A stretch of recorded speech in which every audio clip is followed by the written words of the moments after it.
Okay, Anu, let's assess your movement.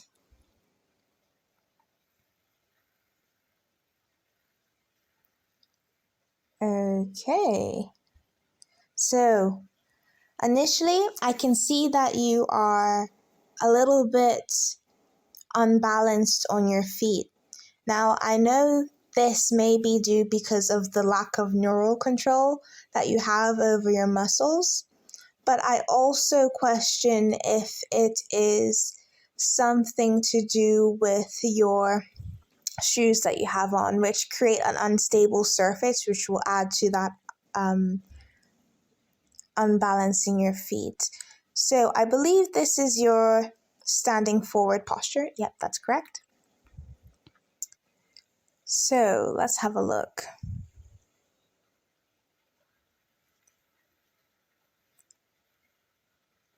So I'm just going to draw a plumb line that goes in the middle of your body, approximately.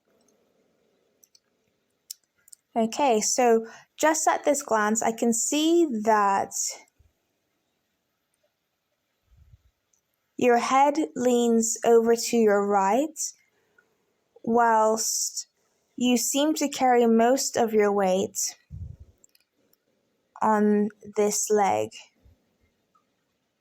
like your body's tilting in this direction. So that's what makes me think that you're putting most of your weight on this leg here. I can also see that you are leaning towards that side because of the orientation of your hips and your shoulders. So what I might find if I were to look at the back of you, that your spine also sways in that direction. Some good points I can see here that you have nice alignment of your knees, and your knees are tracking well with your toes. I assume anyway. Okay, so here I can see a little bit of a difference between how you stand. So for example, I can see from your left leg that you have a nice alignment. Your hips are in line with your knees or in line with your toes. But here I can see that your leg wants to abduct out a little bit. And that's going to influence your squat. It's going to influence obviously your standing posture as well as your walking. And your standing posture is going to be what dictates the quality of your movement in whatever movement you create.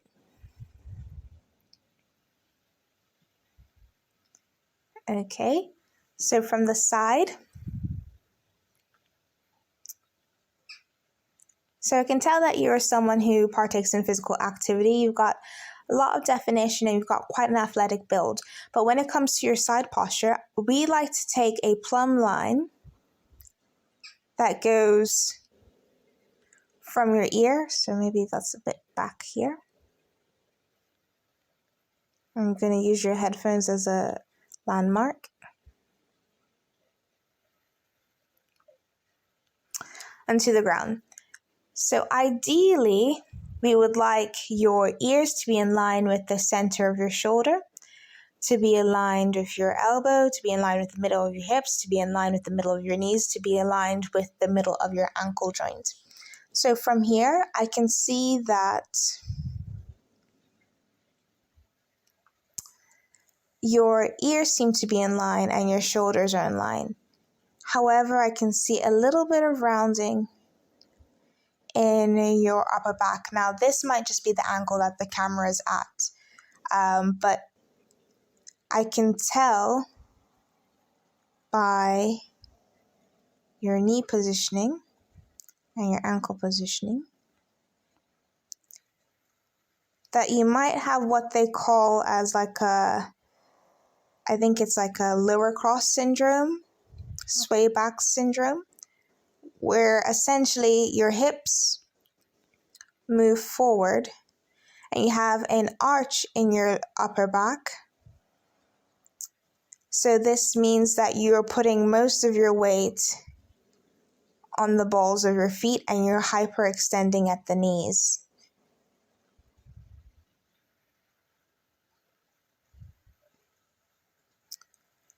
Something to bear in mind though, because of the incline of your shoes, this might affect your posture as well.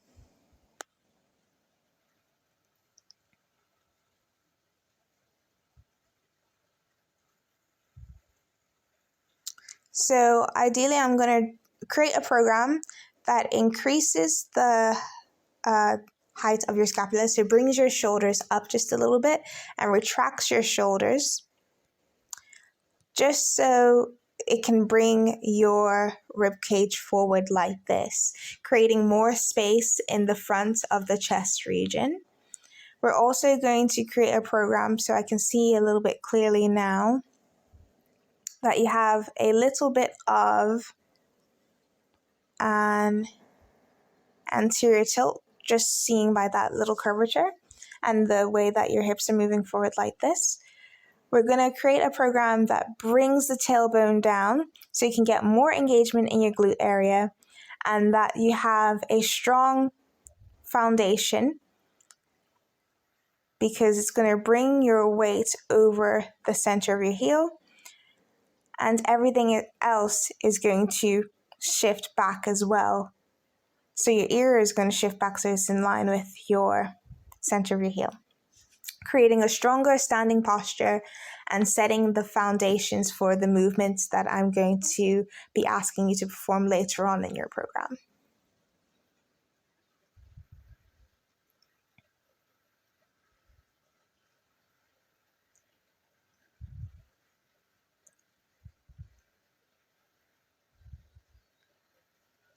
I can see that you are probably one of the people who have a little bit more stretchy tendons, and that's because I can see how easy it is for you to hyperextend at your knee. So we're going to be working your muscles to keep the integrity of your joints, to prevent them from being hypermobile, which is going to be an issue if you need to squat down or perform any high intensity moves. Okay, so we're on to our squat. So let's go down to the bottom position. So what I can see here, we'll start from the ground up. You have a little bit of an external rotation at the ankle region. This is fine if it's a minute degree, but what I can also see is that your hips kind of go back in this direction.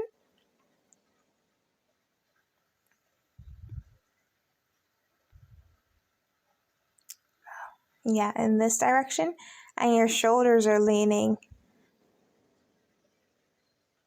Have a slight lean to the side like this. Now, it is typical if someone has a weaker side that their body kind of twists in the orientation that is weaker. So this is what we're seeing here.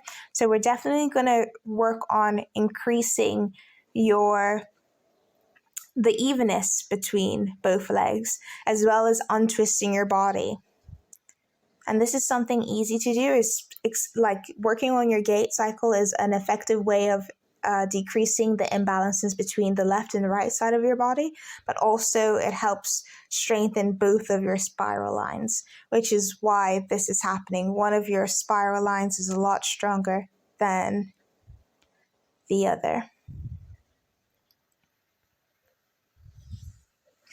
Spiral lines are the chains, like how the chains of muscle in your body are connected to each other. And so, for example, your right spiral line will be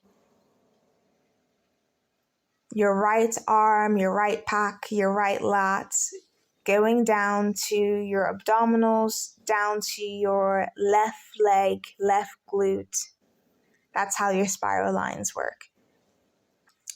And they're in a contralateral, so one on each side kind of formation. and your muscles are recruited in these ways to twist your body. So that's why I said one of your spiral lines is more dominant than the other. And they are used in all types of 3D movements, even though you might not feel it just yet.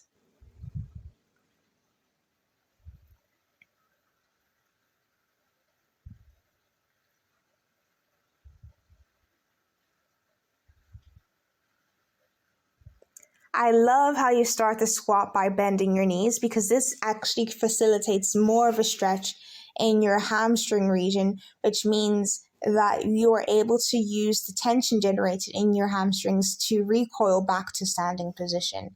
So to use that elastic stretch, so when you let go, you stretch out the elastic band, you stretch out the hamstrings, and you create that tension, and you let go of the elastic band, you let go of the tension in your hamstrings, and it goes back to its original form, like that snapping recoil action.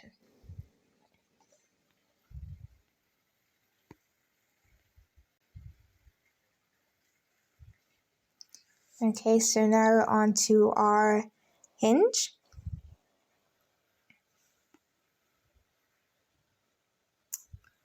So, again, your spine likes to be in a straight line. It likes to be in a straight line because this is the line that shows that your spine is not in a compressed state. So from your hinge, I can see that you have a lot of compression in your lower spine because you are creating this arch shape between your hips and your head, essentially. So let me draw that a little bit better. Like this. So ideally, we would want to see here a little bit of an anterior tilt, which will then allow the remainder of your spine, an anterior tilt in your hips, which will allow the remainder of your spine to be level and parallel with the ground. As well, if you have an anterior arch in your hips, you can create more length in your hamstrings. I'd also like to see a little bit of a bend in your knee. What's great about this is that I can see that you have excellent plantar flexion because of the shape of your shoe, as well as just the angle that's here at your ankle joint. And here I can see that your foot kind of juts out in a little bit of an angle, whereas this one is straightforward. We're looking more for straightforward because this allows us to create ground tension, like that, as if you want to rip the ground apart with your feet.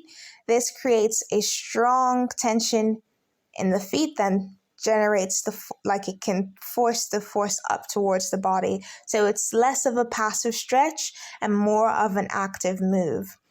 And like I was saying before when having a discussion with you, is that our muscles were designed to be active all the time to keep the integrity in our joints and to keep our bodies in the correct posture. So if we are failing to create ground tension, good technique from the feet, then everything else that's stacked on top of that, such as your knees, hips, your spine, it's going to be a little bit faulty. So I'll teach you how to do that. And this is something that you would find easier to create if you were barefoot.